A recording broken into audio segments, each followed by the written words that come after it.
ఏమైందమ్మా? ఎందుకు ఎందుకు ఏడుస్తున్నారు మీరు? మా ఇంట్లో దొంగతనం జరిగింది బాబు. ఓకే, మీరు ఎక్కడి నుండి వచ్చారు? కాచిగూడ నుంచి వచ్చాము. కాచిగూడ నుంచి వచ్చారా? ఓకే. మాకు చిన్న కిరాణా కొట్టు షాప్ ఉంది. హోలీ పండుగ రోజు ఫుల్ రష్ ఉన్నందుకు మేము ఇంట్లో ఉన్నాము.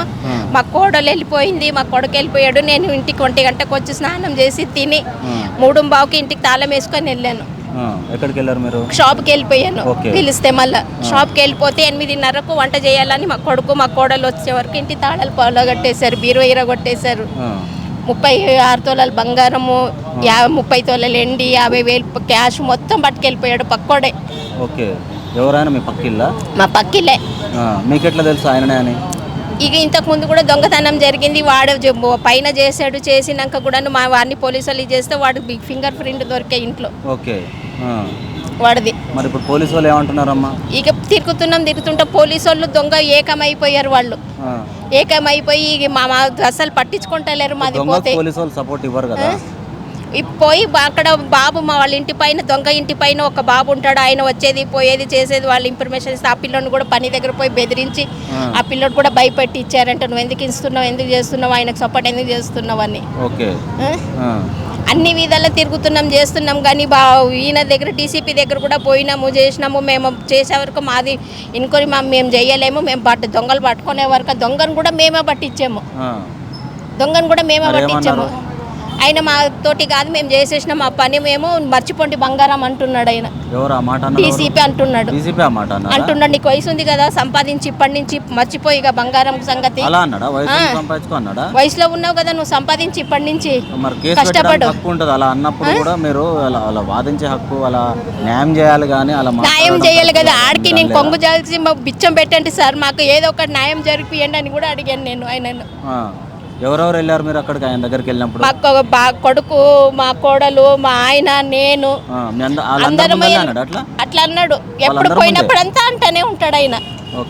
2-3 సార్లు అట్లానే అన్నాడు, మర్చిపోండి అని. ఆ సార్ పేరు ఏం పేరు? మా బాబుకు తెలుసు. ఇప్పుడు మరి మీరు లోకల్ పిఎస్ లో కంప్లైంట్ ఇస్తే మీ లోకల్ పిఎస్ వాళ్ళు ఏమన్నారు మీతోటి? ఇక పోతే వాడు ఇది చేస్తలేరు, అయితలేదు, చేస్తలేరు అని ఇట్లనే తిప్పుస్తున్నారు కానీ చేస్తున్నారు కానీ మాది ఏ గొడవ మాది వింటలేరు పోయినా కానీ. ఇప్పుడు ప్రజాభవన్ దగ్గరికి ఎన్నోసారి అమ్మా మీరు రావడం? ఇది ఫస్ట్ సార్ వచ్చాం సార్. ఇక అన్ని అలసిపోయి ఇంకా ఇక్కడికి రమ్మంటే ఇక్కడికి వచ్చాం మేము. ఓకే, ఇచ్చారు మీరు లోపల దరఖాస్తు ఇచ్చారా? ఏమన్నారు లోపల? ఇక పంపిస్తామన్నారు.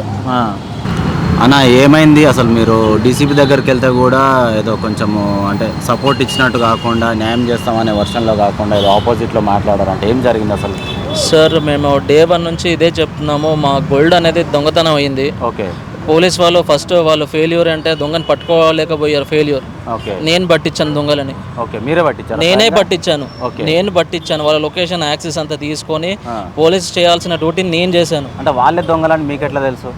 సార్ దొంగతనం చేశాక 2-3 డేస్ వాళ్ళు ఎప్పుడు బయట అల్లరి చిల్లరగా కూర్చునే వాళ్ళు డైలీ. సో వాళ్ళు బయటికి రాకుండా తలుపులు గిలుపులు అన్నీ వేసుకొని లోపటే కూర్చుంటున్నారు. అసలు బయటికి అనేది రాకుండా ఉన్నారు. దొంగతనం అయ్యాక అంటే హోలీ అయిపోయాక డీసీపీ సార్ వచ్చారు, మమ్మల్ని అడిగారు సస్పెక్ట్ ఎవరు ఉన్నా అంటే. చెప్పడం జరిగింది డీసీపీ గారు గిరిధర్ గారికి. సస్పెక్ట్లో అప్పుడు పేరు చెప్తే గిరిధర్ గారు వాళ్ళ మీద ఒక కన్ను వేయమన్నారు. సో కన్ను వేసాక తర్వాత నేను అన్ని వేరే విధంగా కూడా చూశాను. ఐ విట్నెస్లు కూడా చెప్పారు వాడే దొంగ వచ్చాడు, ఇలా వెళ్ళాడు మీ ఇంటికి అనే ఐ విట్నెస్లు చెప్పాక అప్పుడు మేము అది కూడా ఐ విట్నెస్ చెప్పారని గుడ్డిగా నమ్మకుండా మేము కూడా బ్యాక్ ఎండ్లో చెక్ చేసుకున్నాం. చెక్ చేసుకున్న తర్వాత కన్ఫర్మ్ అయింది. అప్పుడు పిఎస్ వాళ్ళకి నేను అప్డేట్ ఇచ్చాను. అప్పుడు వాళ్ళని విచారణ చేశారు. పిఎస్ వాళ్ళు ఏమన్నారు? పిఎస్ వాళ్ళు విచారణ అంతా చేశారు. అంతా వాళ్ళ ప్రాసెస్ అంతా స్టార్టింగ్లో బాగానే చేశారు. తర్వాత మా కేసు అనేది 15 రోజుల వరకు ఎలాంటి అప్డేట్ రాలేదు. వాడు కోర్టు నుంచి వాడిని జైల్లో పెట్టారు, తీసుకెళ్ళి మన కాచిగూడ పోలీస్ స్టేషన్లో పెట్టుకున్నారు ఇంట్రాగేషన్కి. వాడు సర్చ్ వారెంట్ అనేది కోర్టు నుంచి తెప్పించుకున్నాడు. వాడు దొంగ అనేది చాలా ఇంటెలిజెంట్ గేమ్ ఆడుతున్నాడు. ఓకే. అంటే ఇప్పుడు ఆయన బ్యాక్గ్రౌండ్లో ఎవరైనా పొలిటికల్ లీడర్ల సపోర్ట్ తీసుకొని అలా మీకు సపోర్ట్ దొరకకుండా ఏమైనా చేస్తున్నట్టు అనుమానం ఉందా మీకు? వాళ్ళకి ఎవరు రౌడీ షీటర్స్, లాయర్లు. అబ్బాయి దొంగ అనే వాడి పేరు రోషన్ అండి. ఓకే. వాడు ఫిలిం ఇండస్ట్రీలో ఈవెంట్స్లో బాన్సర్ లాగా పోతుంటాడు. వాడు ఫొటోస్ కూడా ఉన్నాయి. ఓకే. ఇప్పుడు ప్రజెంట్ మీ దగ్గర ఉన్నాయా? ఉన్నాయండి. ఓకే, చూపిస్తారా? ఇస్తాను. మొబైల్లో చూపించవచ్చు. వీళ్ళే దొంగలండి.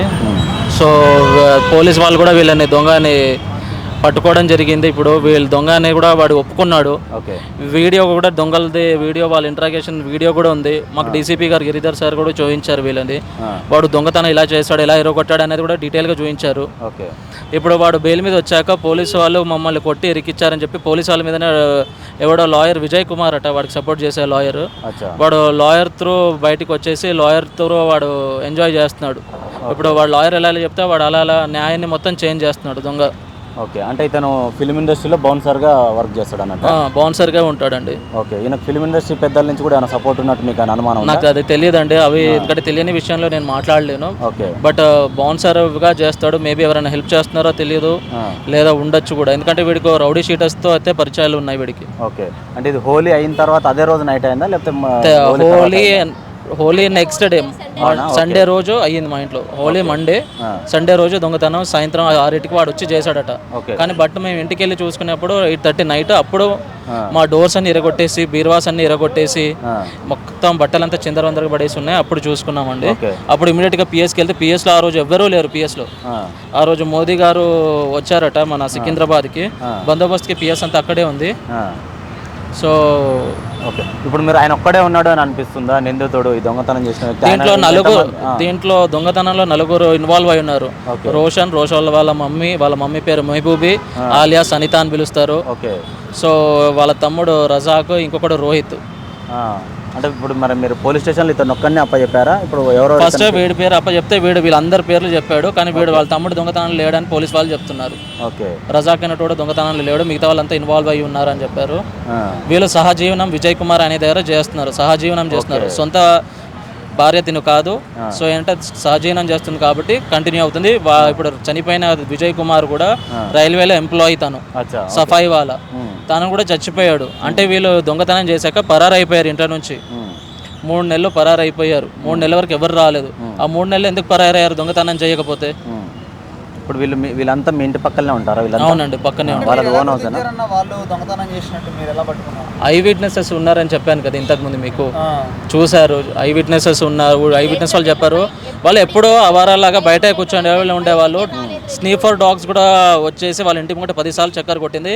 అది కూడా ఒక పోలీస్ వాళ్ళకి ఛాన్స్ దొరికింది. ఓకే. స్నీఫర్ డాగ్స్ వాళ్ళ ఇంటి ముంగట 10 సార్లు చక్కర్ కొట్టి ఆ స్మెల్ అంతా వాళ్ళ ఇంటి లోపటి వరకు వెళ్ళడం. ఇంకొక పాత కేసులో ఒక ఫింగర్ ప్రింట్స్ మ్యాచ్ అయ్యాయి. సో ఇవన్నీ దొరకడం వల్ల వాళ్ళ అంతా చేశారు. తర్వాత ఇది మా కేసుని నానుస్తూ ఇంకా కేసులో ఎలాంటి దానికి వెయిటేజ్ రాకుండా చేసేసారు. ఓకే. దీని బ్యాక్గ్రౌండ్లో ఏదైనా వాళ్ళకు పొలిటికల్ సపోర్ట్ ఏమైనా దొరుకుతుందని మీరు ఏమైనా అనుకుంటున్నారా?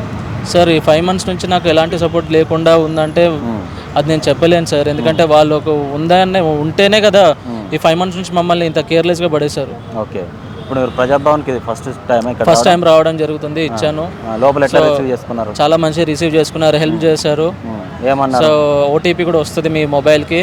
వచ్చాక మీరు ఒకసారి మీకు ఫాలోఅప్ చేయండి. ఫాలోఅప్ చేశాక ఎలా అయినా మీ గోల్డ్ కోసం ప్రయత్నించండి అని చెప్తున్నారు. ఓకే. అంటే మళ్ళీ ఇంకోసారి రావాలి అని అంటురా? ఇది ఇప్పుడు మీరు వచ్చారు కదా, కంప్లీట్గా మీకు ఈసారి న్యాయం జరుగుతానే ఉన్నా అట్లా హామీ? నాకు హామీ అయితే ఎవరు ఇవ్వలేదు సార్. ఓటీపీ వస్తుంది అన్న మాట అయితే చెప్పారు. ఇంకా న్యాయం రాకపోతే అడిషనల్ కలెక్టర్ని కలవమని చెప్పారు, సిపి గారిని కలవమన్నారు. ఓకే. ఓకే. మీకు న్యాయం జరుగుతాన నమ్మకం అయితే? సార్ నాకైతే న్యాయం 5 నెలల నుంచి అయితే అనిపించలేదు. ఇవాళ వచ్చి ఏమైనా అవుతుందా అనేది చూడాలి. లేదంటే ఇంకా నేను రేవంత్ సార్నే కలవాలి. నేను ఎవిడెన్సెస్తో సహా పెట్టేస్తాను అన్నీ. ఓకే.